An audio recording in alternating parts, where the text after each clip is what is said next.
Nous avons choisi de vous présenter un avant-projet d'ouvrage à ciel ouvert. Il s'agit d'un bassin situé au sud de l'île de Nantes, au centre de notre zone d'études, comme on peut le voir sur le plan de gauche. Ce bassin, nous avons décidé de lui donner une double utilité. La première étant celle d'un bassin de rétention, tandis que la seconde est de créer de l'attractivité autour de ce bassin, qui sera organisé en bassin nautique.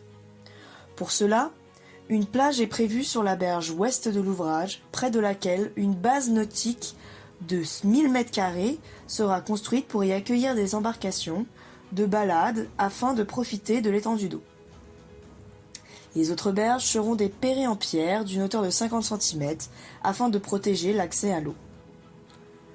Concernant les aspects techniques de l'ouvrage, le réseau de noues de la ZAC redirige les eaux pluviales vers ce bassin, ce qui, en période normale, lui assure un niveau d'eau minimal.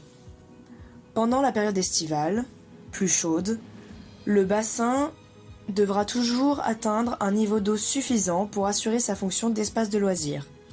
Ainsi, si l'eau commence à manquer, l'on pourra acheminer de l'eau depuis la nappe de la Loire à l'aide de la pompe prévue à cet effet, afin de remonter le niveau du bassin. Le bassin a été conçu pour être inondé et servira de zone de stockage en cas de pluie exceptionnelle. Le parc, quant à lui, sera alors interdit au public le temps d'évacuer le surplus d'eau. Si le rejet dans la Loire est possible, l'eau sera déversée par la structure au centre de la berge sud que l'on appelle déversoir. Il s'agit d'une ouverture de 10 mètres de large dans le muret de pierre entourant le bassin, qui précède une faible pente en béton et relie le bassin à la Loire en permettant l'eau de s'écouler naturellement de l'ouvrage vers le fleuve. Puisque l'île de Nantes se situe en dehors de la zone de risque d'inondation, nous n'avons pas besoin d'installer de dispositif anti-crue. Le coût du parc, de 80 000 m², dont 20 000 m² de bassin, a été estimé à un peu moins de 9 millions d'euros.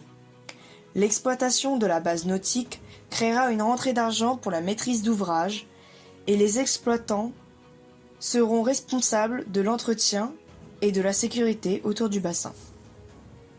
Je vous laisse maintenant avec Antoine qui va vous parler du financement de notre projet.